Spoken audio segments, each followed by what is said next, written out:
गुलाम था ये हमारा भारत।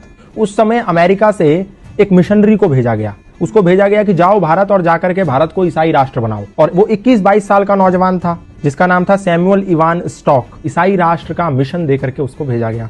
वो भारत आया, भारत में शिमला गया, वहां पर उसने एक तरफ से लोगों को ईसाई बनाना प्रारंभ कर दिया। जब धीरे धीरे काम चलने लगा तो अचानक से हिमाचल में प्लेग की बीमारी फैल गई। जैसे आज कोरोना की बीमारी फैल गई, ठीक उसी प्रकार प्लेग की बीमारी भी छुआछूत की बीमारी थी। लोग अपने परिजनों को छोड़ छोड़ करके भागने लगे। जैसे घर में किसी को प्लेग हो गया तो घर में छोड़ करके चले गए। तो ऐसे ही जब देखा सैमुअल इवान स्टॉक ने कि जब ऐसी परिस्थिति पैदा हो गई कि लोग अपने परिजनों को छोड़ छोड़ करके भागने लगे, उस समय वहां पर एक समाज सेवी थे जिनका नाम था पंडित रूलियाराम। वो पंडित रूलियाराम निस्वार्थ भाव से ऐसे लावारिस पड़े लोगों की सेवा कर रहे थे। तो सैमुअल इवान स्टॉक ने देखा कि पंडित रूलियाराम एक खाट के पास हैं जहां पर एक वृद्ध आदमी को लेटा हुआ है और वो प्लेग के मारे तड़प रहा है और उसके गले में एक गिल्टी हो गई है जिसके मारे उसको तड़पन हो रही है। तो पंडित रूलियाराम ने क्या करा, एक कपड़ा लिया, उसकी गर्दन पे रखा और मुंह से उस गिल्टी को निकाल करके उसकी पीड़ा को खत्म कर दिया। उसका मवाद मुंह से निकाला। और जब इस दृश्य को सैमुअल इवान स्टॉक नाम के मिशनरी ने देखा, उसने कहा ये तो सेवा की अत्यंत पराकाष्ठा है, सेवा की उत्कृष्टता है। मैं जो सेवा के नाम पर लोगों को ईसाई बना रहा हूं, ये तो फरेब है, ये तो धोखा है, ये तो फ्रॉडगिरी है, ये तो षड्यंत्र है और ये तो निस्वार्थ सेवा है जहां इनको कुछ नहीं मिलना, ये मर भी सकते हैं, छूने पे लोग मर जा रहे हैं और ये उनकी ऐसी सेवा कर रहा है। उस समय सैमुअल इवान स्टॉक का हृदय परिवर्तन हो गया।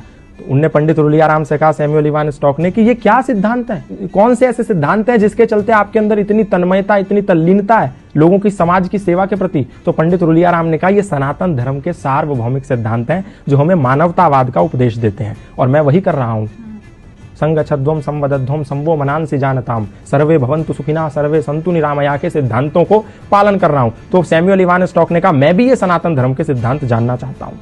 तो सैमुअल इवान स्टॉक को पंडित रूलियाराम ने सत्यार्थ प्रकाश दिया, द लाइट ऑफ ट्रुथ नाम की एक पुस्तक दी। बोला तुम ये पढ़ो और तुम्हें सनातन धर्म का पूरा सारांश पता चल जाएगा कि सनातन है क्या। सैमुअल इवान स्टॉक ने उस पुस्तक का अध्ययन किया। अध्ययन करने के बाद ऐसा हृदय परिवर्तन हो गया कि आया तो था वो भारत को ईसाई राष्ट्र बनाने, वो भारत को आजाद कराने की लड़ाई में कूद पड़ा। और जब वो लड़ाई में कूद पड़ा तो अंग्रेजों ने उसको जेल में बंद कर दिया। जेल में बंद कर दिया तो उसकी मुलाकात लाला लाजपत राय से हुई। जेल से निकल के आने के बाद उसने पंडित रूलियाराम से मिला और बोला कि मैं अब सनातन धर्मी बनना चाहता हूं और मैं अपना नाम भी, क्योंकि आपने जो मुझे सत्यार्थ प्रकाश दी थी, द लाइट ऑफ ट्रुथ, उसको पढ़ने के बाद मेरा हृदय सनातन की और श्रद्धा से भर गया है। तो मैं नाम भी अपना उसी सत्यार्थ प्रकाश से अभिप्रेरित होकर रखना चाहता हूं। अपना नाम सत्यानंद रखना चाहता हूं। और वो व्यक्ति सत्यानंद आर्य सन्यासी बन गया और भारत में रहकर के मृत्यु पर्यंत सनातन धर्म का प्रचार करता रहा। आप सोच के देखिए कि एक व्यक्ति जिसको भारत को ईसाई मुल्क बनाने के लिए भेजा गया था, लोगों के साथ छल कपट करके, वो व्यक्ति सनातन धर्म का प्रचारक बन गया।